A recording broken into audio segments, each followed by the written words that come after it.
हंसी की आड़ में बसता है डर, इस घर का हर कोना जानता है असर। जो बोला गया वो सच नहीं था, जो सच था वो कभी कहा ही नहीं था। ये घर नहीं, ये जिंदा फैसला है, जो आया है आज वही अगला है।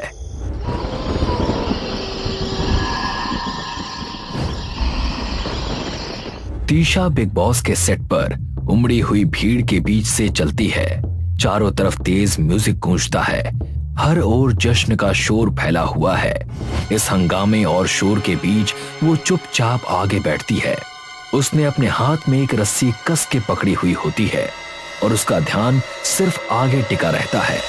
उसी शोरगुल से दूर कन्फेशन रूम के अंदर माहौल शांत रहता है। वहां तिशा का शरीर ऊपर से लटका हुआ होता है। वो बिना किसी हरकत के स्थिर दिखाई देती है। एक तरफा शीशे की दीवार के पीछे से उसका शरीर साफ नजर आता है। उस सधे हुए कमरे में ये दृश्य बेचैनी पैदा करता है। मुंबई के एक नाइट क्लब का माहौल दिखता है।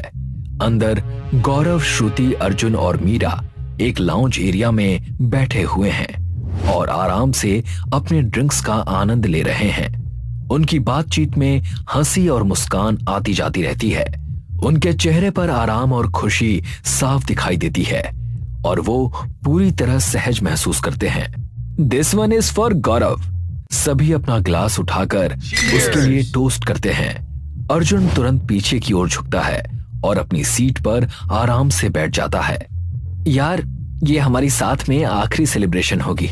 उसके बाद तू तो। आखिरी मतलब? मैं हमेशा के लिए थोड़ी ना जा रहा हूँ। हमेशा के लिए तो नहीं, पर सेटल तो हो ही रहे हो ना। हाँ यार। वैसे वहां जाकर क्या सोचा है? क्या सोचा है मतलब? वहां जाकर शोज प्रोड्यूस करूंगा और क्या। सभी जोर से हंसते हैं। वैसे हमें कभी लगा नहीं था कि तुम ऐसे अचानक फॉरेन सेटल हो जाओगे।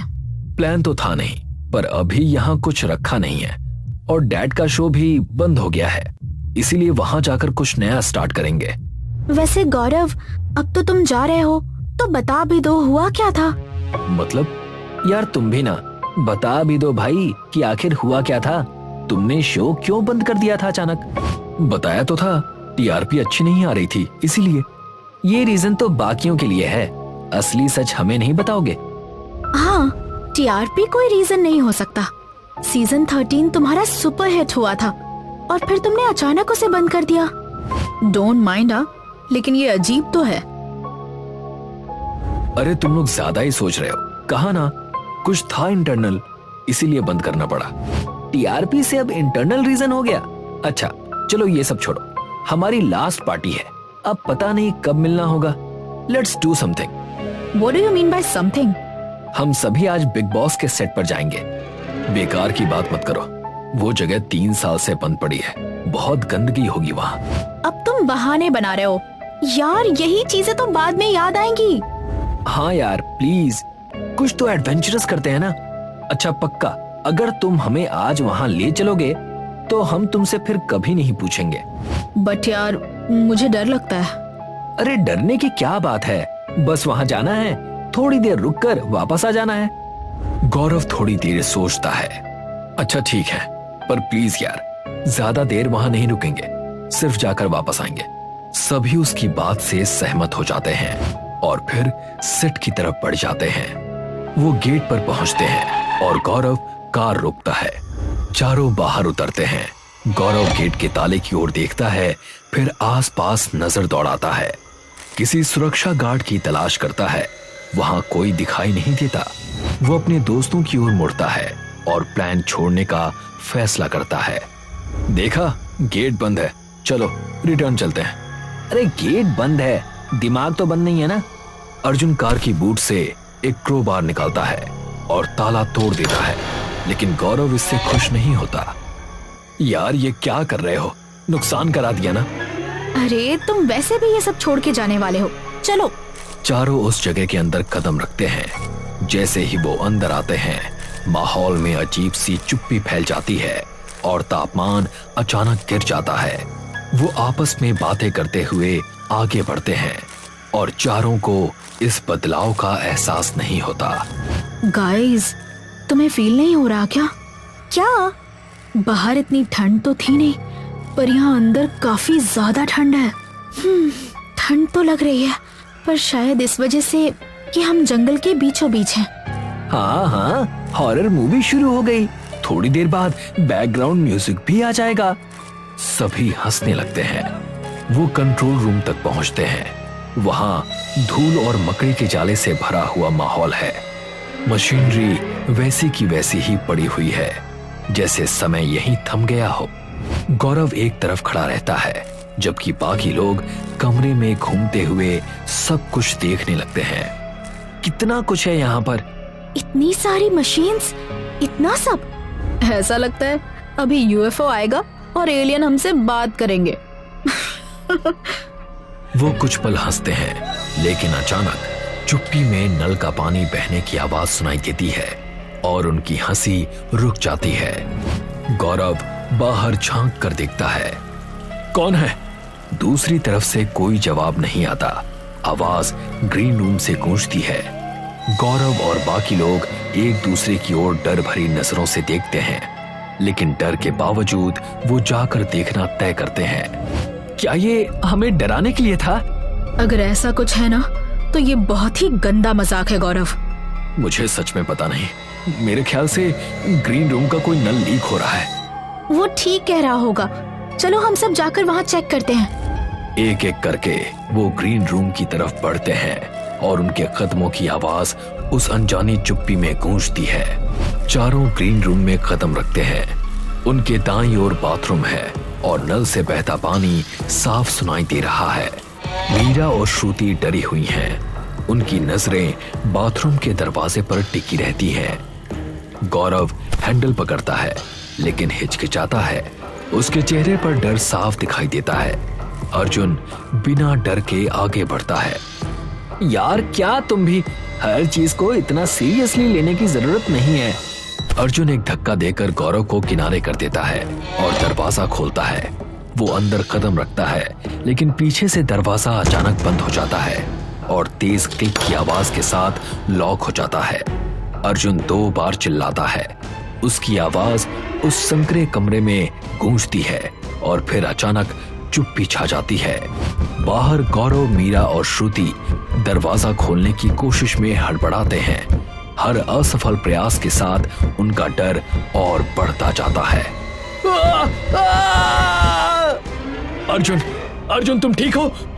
अर्जुन जवाब दो। अंदर से कोई जवाब नहीं आता। वो घुटन भरी चुप्पी में जैसे जम जाते हैं। दिलों की धड़कन तेज हो जाती है।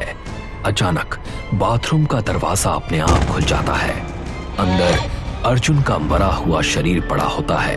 उसकी आंखें बाहर की ओर निकली हुई और सिर कुचला हुआ होता है। भय मीरा और श्रुति को जकड़ लेता है।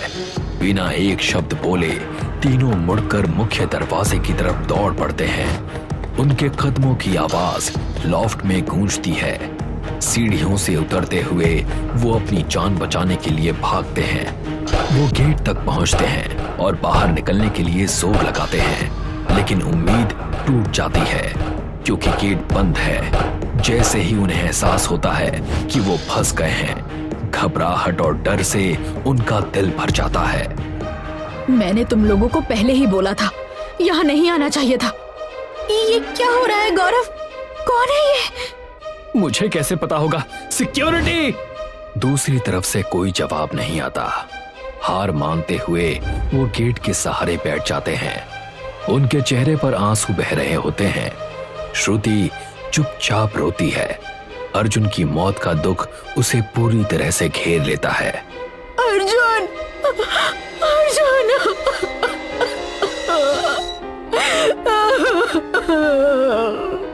हमें पुलिस को कॉल करके बुलाना चाहिए।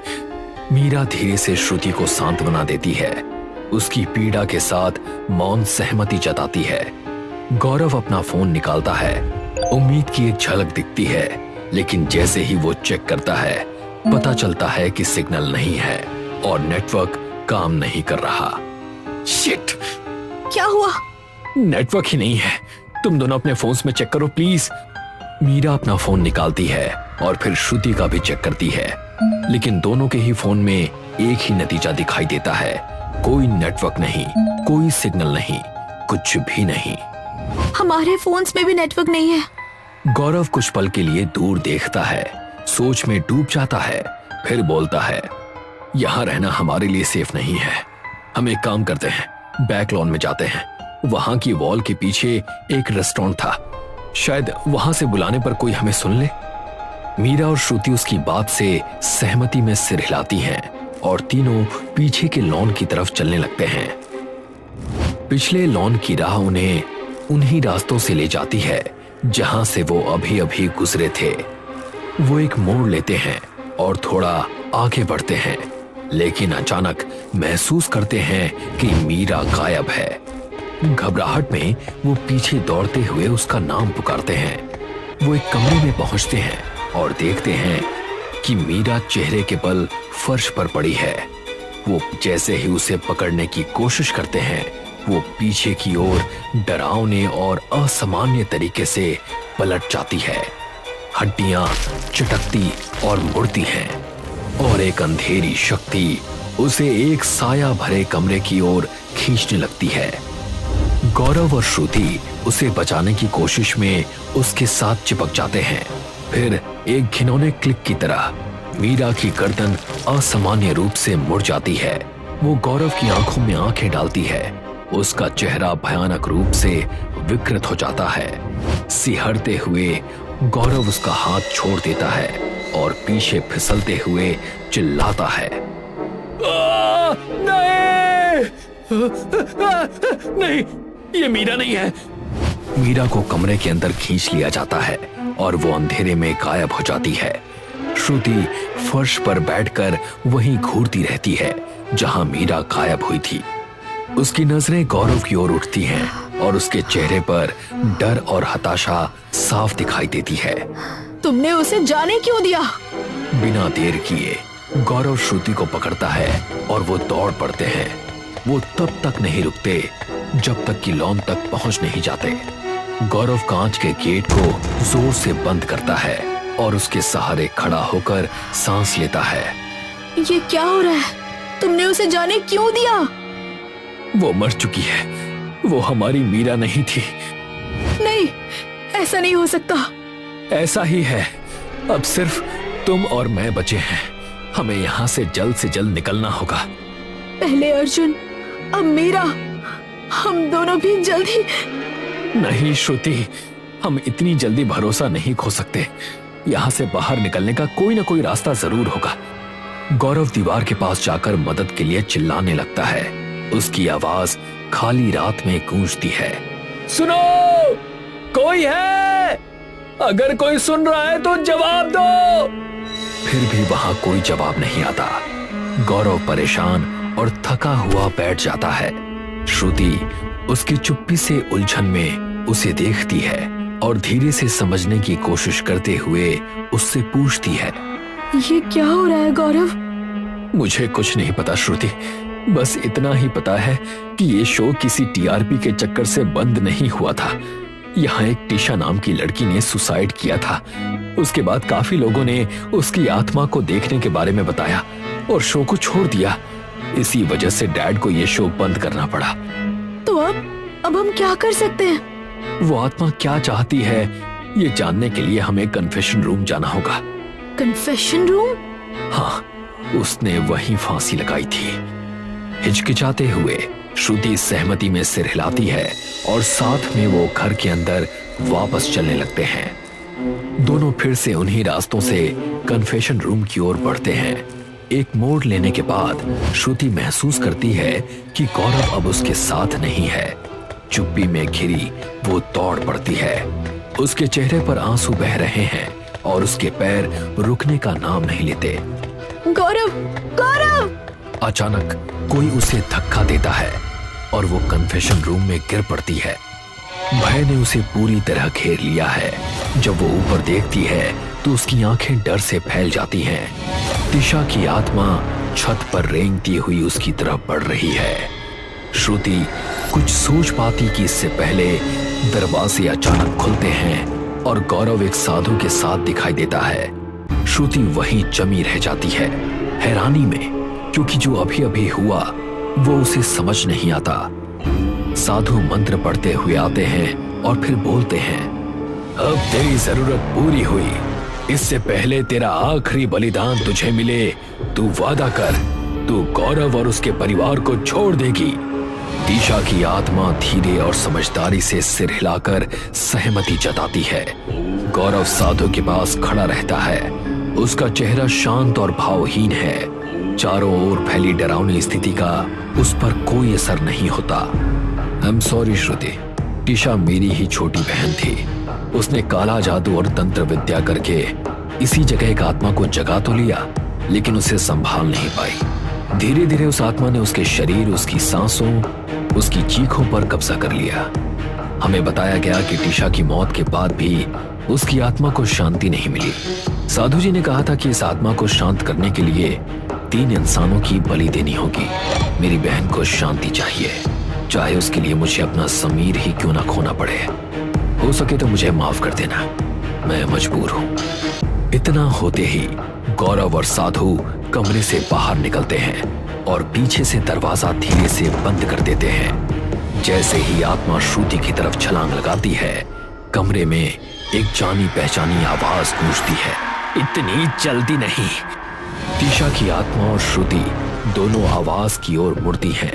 वहां अर्जुन और मीरा की आत्माएं खड़ी हैं। उनकी आंखों में गुस्सा छलकता है।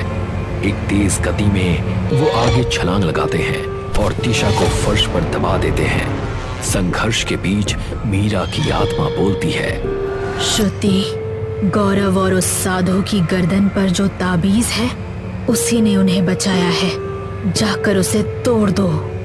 श्रुति कमजोर और कांपती हुई अपने पैरों पर खड़ी होने की कोशिश करती है, लेकिन बिना हिचकिचाए वो कमरे से बाहर निकलने के लिए दौड़ पड़ती है। दौड़ते हुए श्रुति फर्श पर रखा एक पुराना लकड़ी का डंडा देखती है। वो उसे उठाती है। उसके हाथ कांप रहे होते हैं, लेकिन उसने डंडा थामा हुआ है। आगे वो गौरव और साधु को रास्ते में चलते हुए देखती है। अपनी सारी ताकत लगाकर वो डंडे से उनके सिर पर वार करती है और दोनों बेहोश होकर गिर जाते हैं।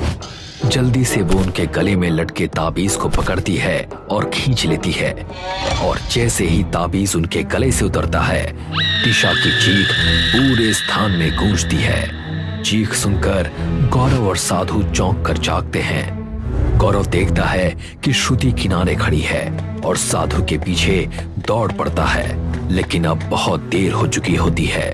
तीशा की आत्मा उन पर झपटी। उसका क्रोध रोकने के लिए अब कोई नहीं था। एक ही पल में उसने उनका गला पकड़ लिया और उनका सिर फाड़ दिया। श्रुति जमीन पर गिर जाती है। उसके चेहरे पर आंसू बहते हैं। हाथ में ताबीज पकड़े हुए उस भयानक दृश्य को देखकर डर में जमी रहती है।